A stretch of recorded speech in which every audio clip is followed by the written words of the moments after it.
Tuesday treasure. Well, it's Wednesday, and I missed last week. So here we go. Cousin Ruth. I always remember going to see Cousin Ruth Sears as one of the best times on our summer visits to Cape Cod. Her small white house at 26 School Street in East Dennis, across from Cousin Edmund's, was always tidy and fun to explore. We wished she was our teacher for all the attention she paid to us. She must have been special to Dad, since he made sure we visited every summer at least once. She would have been in her 80s when we visited in the 50s and 60s.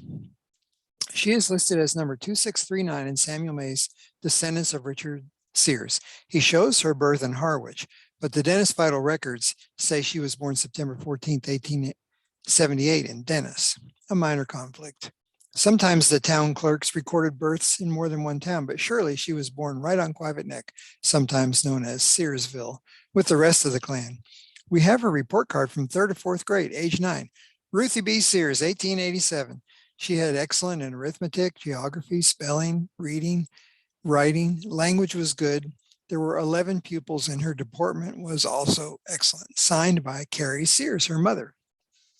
In 1894, the legislature of the Commonwealth of Massachusetts authorized the establishment of 4 new state normal schools, one in the county of Barnstable, one in the city of Fitchburg, etc.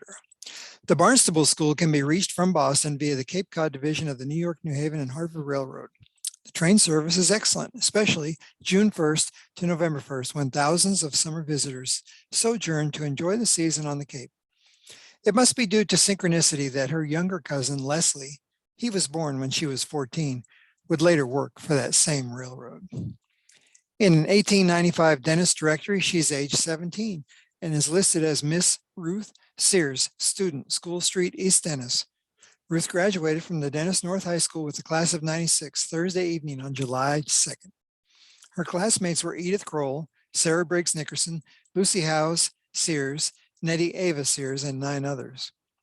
It sounds like she was in the 2nd or 3rd class of students to attend Hyannis Normal School, what we would today call the State Teachers College. It would be quite a ride over to Hyannis every day. Many people who've not visited Cape Cod but who've gained their impressions from Thoreau's Cape Cod think of the whole section as a strip of desert sand with stunted vegetation and squalid homes. The town of Barnstable has a population of 4,055. Hyannis is the largest village in town. Well, Cousin Ruth graduated from the Hyannis Normal School in 1900. She then taught in Norwood, Shirley, where I was born, and Martha's Vineyard, where she lived at 1901 North Tisbury Street. Synchronicity again that I was born in Shirley and just visited the old town hall and school last February. Yarmouth Register, 1 September 1900, East Dennis. Miss Ruth B. Sears left her home Saturday morning to take charge of a school at Chilmark. And then Yarmouth Register, 9 March 1901, East Dennis, Quivett Neck. Miss Ruth B. Sears left her home on Saturday last to resume her school duties at West Tisbury. We find her to be a remarkable teacher in this letter of recommendation from Cyrus C. Look, 15 June 1903. Miss Ruth B. Sears taught in the Cleep Chickens District School in Chilmark, 1900 to 1903. Miss Sears is a young lady of excellent Christian character and commands the respect and esteem of all who know her. She's a thorough and conscientious teacher and labors hard for the advancement and welfare of those under her instruction. Her discipline is good, and she has the happy faculty of compelling obedience without friction or clash. A story is told even in her later years, she would look to her cousins for advice. She supposedly once asked her cousin, my grandpa, Leslie, "Leslie, do you think it'd be okay for me to get a new hat for church?" Leslie responded, "Ruthie, if you want a new hat, I think you should definitely have one." On 31 August 1959, Cousin Ruth appointed my grandmother, Harriet Sears, and family attorney, William Kroll, as power of attorneys. School teachers sacrificed more than we can know, as they were basically prohibited from marrying. This means they had no one but family to look after them in later years. I think my father appreciated that, and it may have been why we were so close. This was also the case with our cousin Gita Kroll, who lived across Main Street in East Dennis in what we called the Moose House. Gita never married, took care of her parents and her sister until their deaths, and lived alone for many years. All of this sacrifice to be able to teach kids. I hope we can preserve their memories. Cousin Ruth died in August of 1965. I don't remember the funeral. We were living in Arlington, Virginia at that time, and had probably already made our summer visit. to Cape Cod and likely visited Cousin Ruth. It was probably too much for the 5 of us to try to return for her funeral.